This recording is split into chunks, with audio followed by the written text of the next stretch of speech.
Bismillahirrahmanirrahim. A'udzu billahi minash shaitanir rajim. Jama'a assalamu alaikum. Sunana Yasir, dan uwan Ummi Rahaf.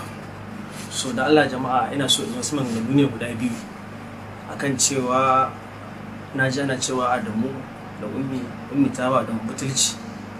Sannan kuma abu na biyu ana cewa Ummi ba ta da asali waye da sauransu. So ina so ne in yi maganganu akan wannan abu guda biyu. So na farko dai gaskiya Adamu ba shi ya kawo Ummi industry ba, kuma Adamu ba shi da alaka ta family ko na wani dangi nesa ko na kusa.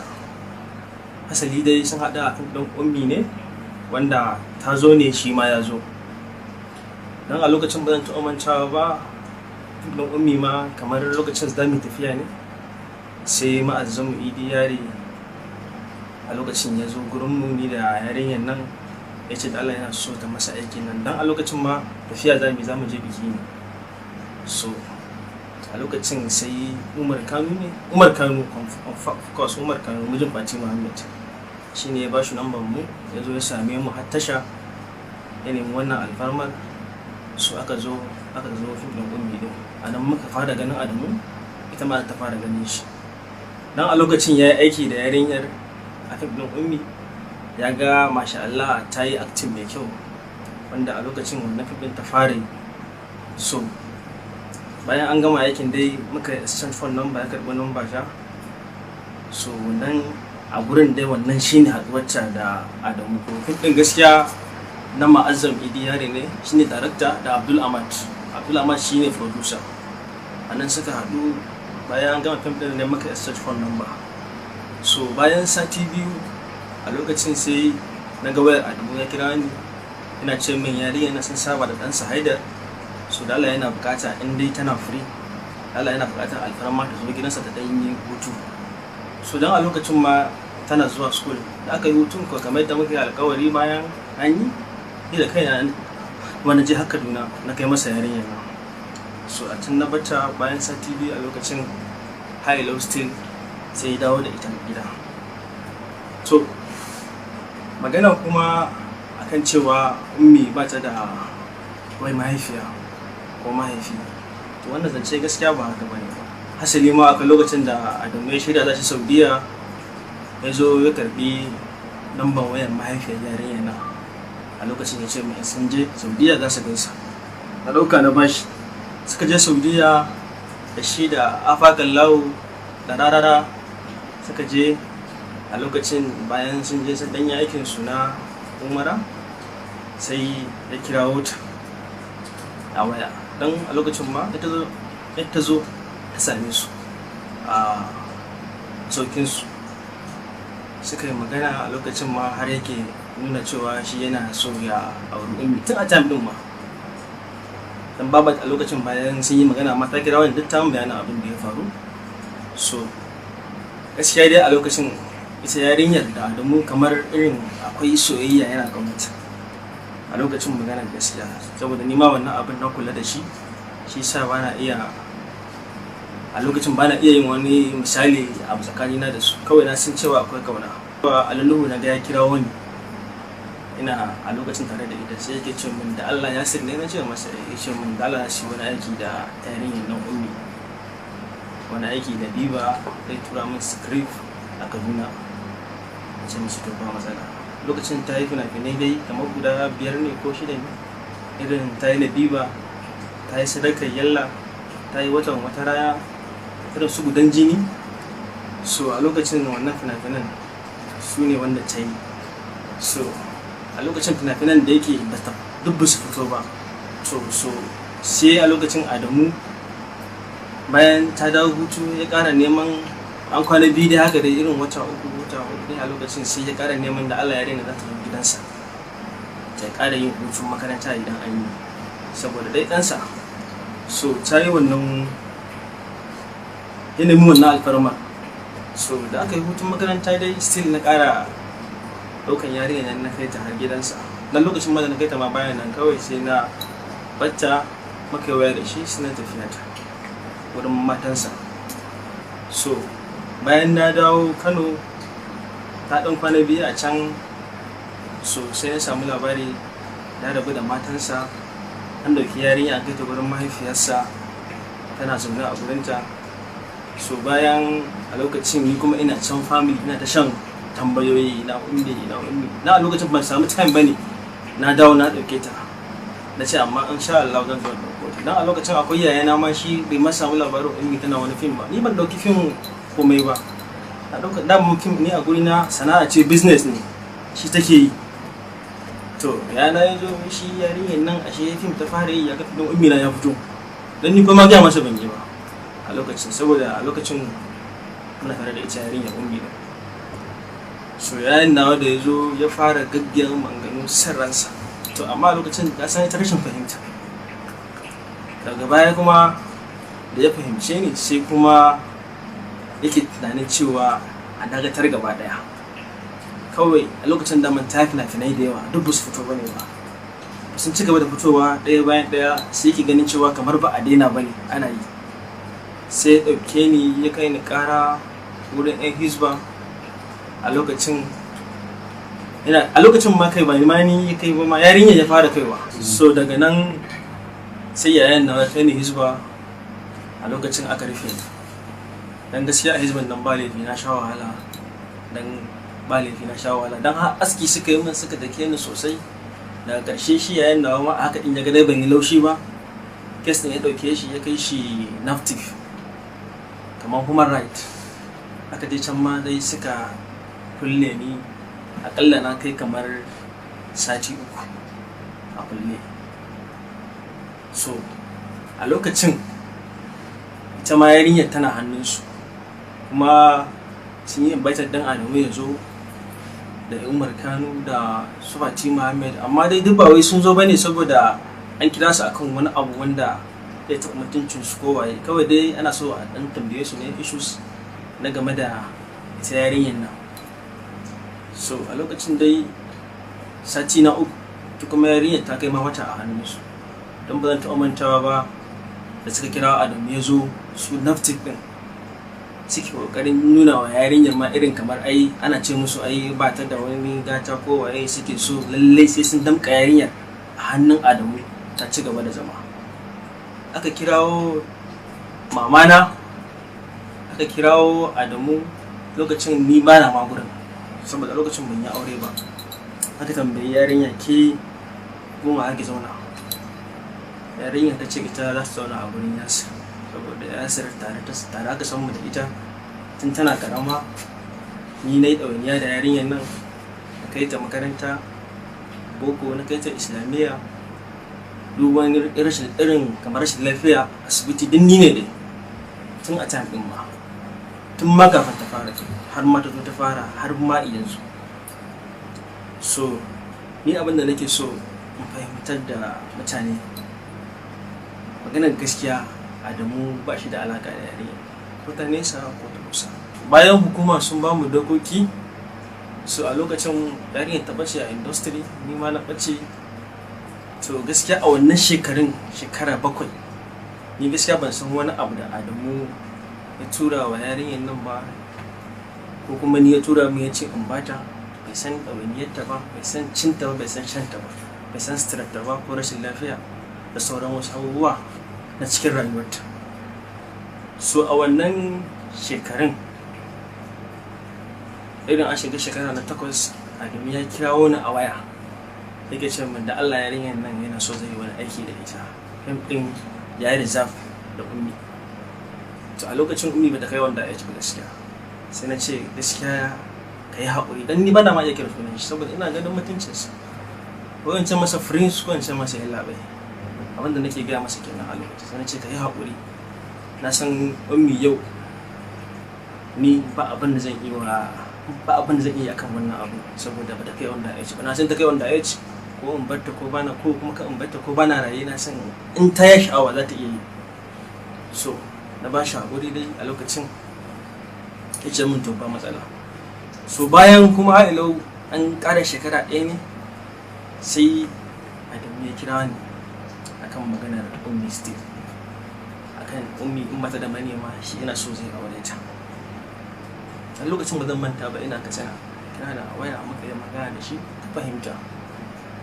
Da yin magana auren nan a lokacin na san dama yarinyar ba da ke ba, saboda a lokacin tana kauna sa ba.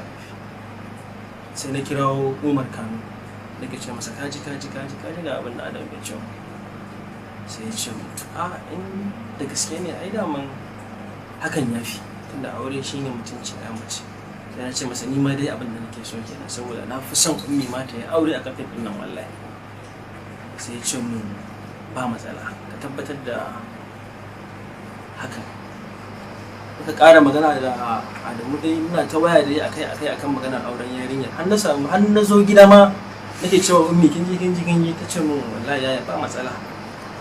Ai na san ba za ka yi abin da zuciya ne. Na ce a Adamu ne, yadda nake kaunaki haka shi ma nake kaunaki.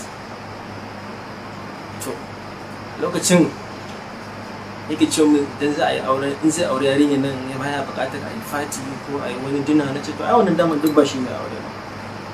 Kawai dai aure ina buƙatar a sa manya a ciki, ka ba da sadaki a zo a yi aure.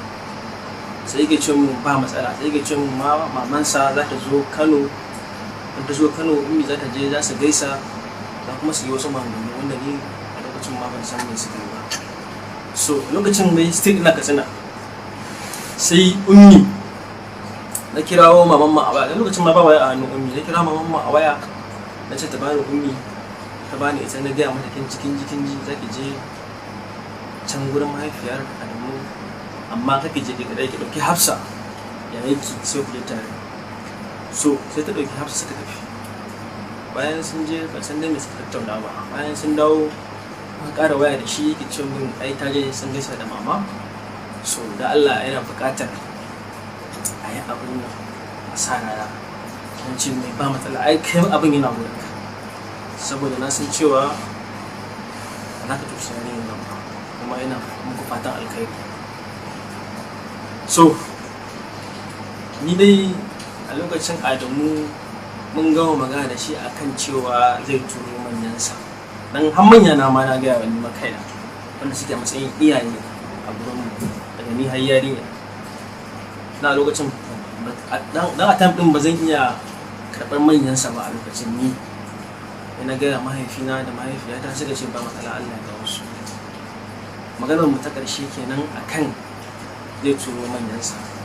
Mun sa lokaci da shi, lokacin ya zo Adamu bai kirawo ni ba kuma ga manyansa ba. Da har zan kirawo shi, so dai ban kirawo shi ba dai gaskiya. Kirawo shi ba sai da aka kai sati ɗaya, sati biyu, sai ya ɗauki waya da kirawo Adamu. Amma miss call biyu bai daga ba. So sai na rabu da shi, ban ƙara ce masa komai ba. So ni dai bai ce min yarinyar nan ya fasa auren ba, da kuma ce min za a yi auren ba. Ban ƙara jinsa kwata-kwata. Na rabu da shi dai ba mu ƙara sa shi a idan mu ba daga ni har yarinya.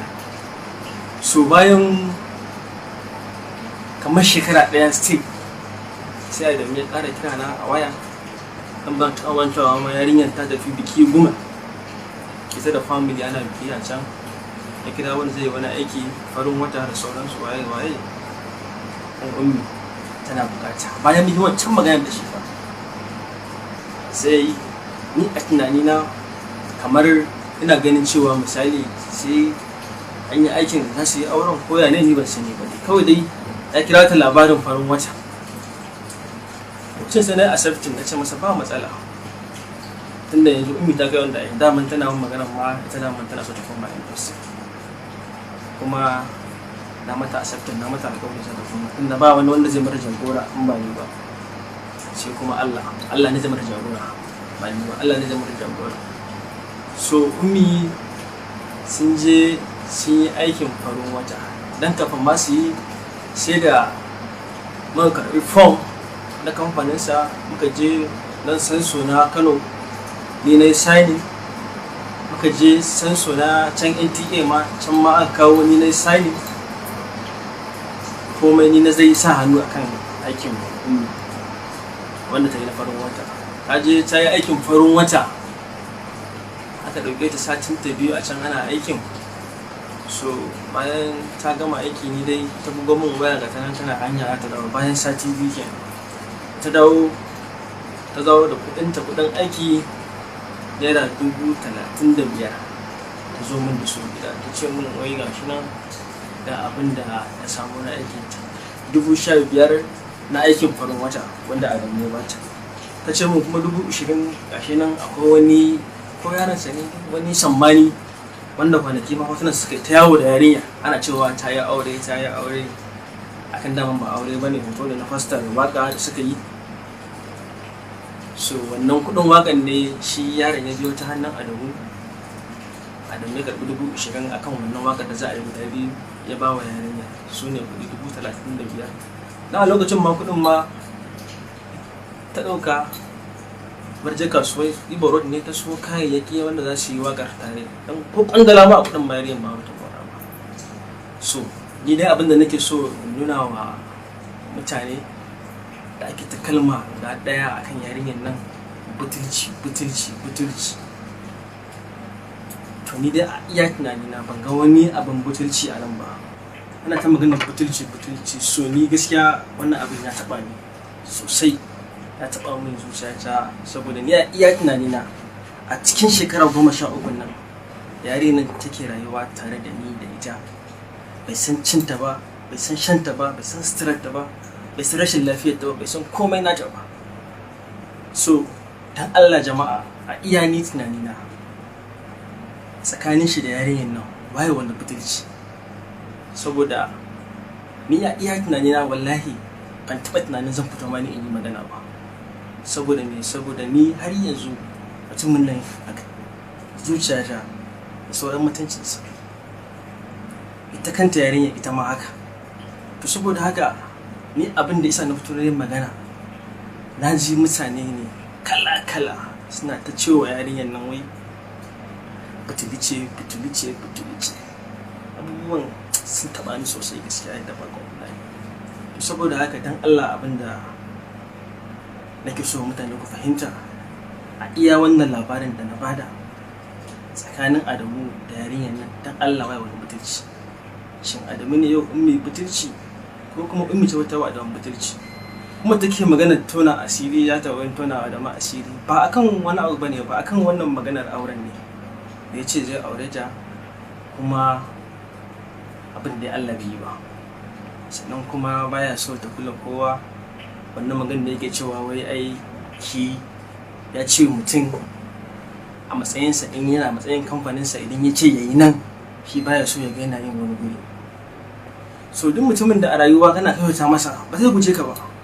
A iya tunani na kenan duk ko ma waye, tunda ni ya tsawon shekaru na da yarinyar nan da a ce na zalunce ta ko ina mata wani abu na wanda zai bata mata rayuwarta a iya shekarun nan a tun ta guje ni, saboda bayan na haife ta inda ban ba yarinyar nan tarbiyya ba to ta yaya ka fito ka ce za ka aure ta? Kuma yarinyar nan a lokacin da kai magana auren nan tana da manema da yawa, amma saboda darajar ka kun ce su dakatar da kowa a lokacin. So saboda haka ni ina ganin cewa yarinyar nan tana da tarbiyya daidai wacce muka bata. Sannan kuma da kake ta maganar yawo ni ummi ba san take zuwa yawo ba, saboda kullum tana gida. Hasali ma sau tam za ka kira wani ka ce mun haɗa ka da ummi, in ɗauke ta ɗauki waya in ba ta. So wani lokacin kuma kira ni bana gida zan ce maka bana gida, in na dawo amma zan haɗa ku. Wani lokacin ma sau nawa zan dawo in kira ka a waya miss call nawa ba za ka yi fikin ba kuma ba za ka biyo baya ba. So lastly maganar karshe wanda ni ya fi taɓa min zuciya ma ya ƙona min rai sosai fiye ma da kowane abu, ake magana ummi ba ta da asali. So ummi tana da asali domin Adamu kai ka je ka ga iyayen yarinya da za ka tafi Saudiya, na ɗauki namban wayan mahaifiyarta na baka, ka ganta da kai da afakallahu da rarara kun je kun gaisa da ita, ta zo kun gaisa a lokacin ma har maganar auren ummi kai mata a time din ba. So saboda haka ummi tana da iyaye da mahaifinta da mahaifiyarta, ga mahaifin ummi ga mahaifiyar ummi. So kaga bayan lokacin ka dawo daga Saudiya ma ka zo har family house mu, kai da Tahir Fage da Abu Sarki ka zo ka ga da kanwan maman mu har gida. Dan Allah jama'a ku yi mana adalci, me abin butulci ana a cikin wannan magana da na faɗa. Dan Allah gaba daya, idan akwai wacce ne ma ƙarya Allah ya saka ma, idan kuma akwai wacce ne ma sharri ka fito ka ƙaryata ne.